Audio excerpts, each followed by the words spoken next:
Today we'll be adding text to our video, some on-screen text. It's also called supporting text.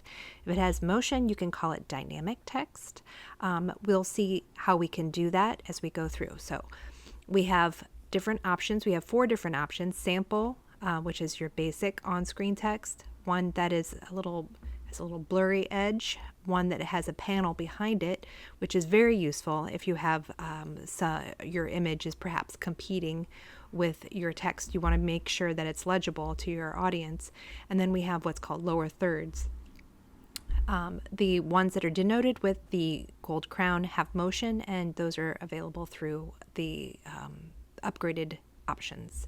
So let's go ahead and start. I'm going to drag the sample down to our timeline on the text cue.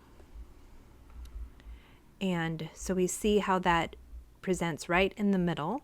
And what we can do with this is just a drag and drop if we want to move it. I'm going to move Matthew Henson over a little bit, and I can just highlight him on the timeline. That brings up an option where I can scale directly into this interface. So I'm going to highlight the sample text, bring that over so it's in the middle-ish. I'm going to do something here. I'm going to double click. So, and that brings up again an interface. So I'll write his name, Matthew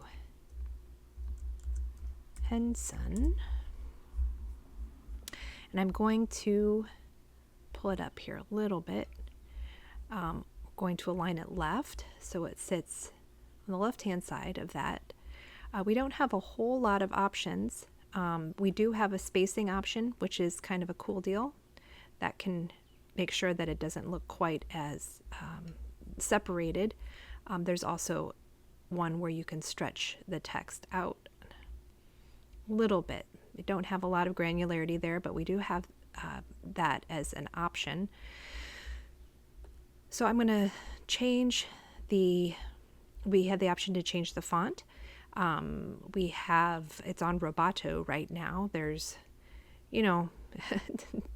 different fonts that you can try out depending on your mood. As you can see, some are going to be a little bit easier to read than others.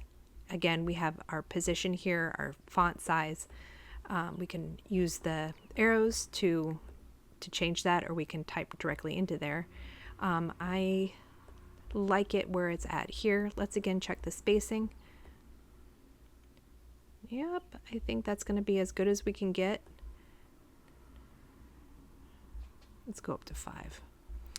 We can also change the color here. So I can double click, we can make it yellow, and yellow is a really nice color if you want to just pull it out from a black and white to make it a little bit easier to read. We're going to try that. I'm going to put it on bold, which doesn't really do a lot, but it depends on the font that you use. You also have the option to italicize or underline like you would in a word processor. Okay, so I'm going to click Done to get out of here. And we can see that we have Matthew Henson on top of our image, which is on top of our background. So I'm going to do something here that you can also do, which is copy. And then I'm going to align my cursor down and then Control Paste, and look at that. Now I have, if you've decided that you like a certain look and feel to your text, you can then do a copy paste, and that will then you can cascade it down with the rest of that. But you can also go in there and just change it up how you would like. So with this one, we're going to say it's not Matthew Henson, it's Commander Perry and some of the other people on the ship. So, but we're just going to say trip north. Now this one, it looks like there is a shadow behind it, and so you'll be able to change the shadow behind it a little bit if you wanted to add a different dimension to it. If we wanted to add red, that really makes it stand out. Again, it just depends on the look and feel that you'd like to have with that. I think this is a little bit still, fades away into the background. So let's try to use a different font just to see what that would look like. There we go, Trip North. We can change the spacing or look at the spacing again. Do we want it to go a little bit, be separated? Or we want it more condensed in our spacing? You can play with that. Maybe this time we want to add some animation. So here we have a start position and an end position, and remember that goes the length of the clip. So we want our start position to be here, and then we'll choose an end position, and we can just drag that over to where we want it to be end position wise. You can need to be careful with your X and Y axis. So if you go horizontal, then you want to make sure that that is the same.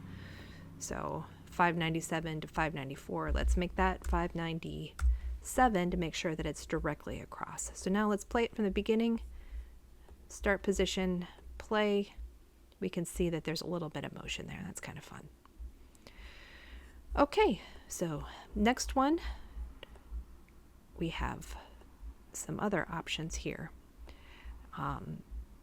I won't belabor this, but as you can see, there are a lot of different ways that you can add visual interest while also communicating your on-screen text. So you can use these as your on-screen text as identifiers, as we have with Trip North or with Matthew Henson.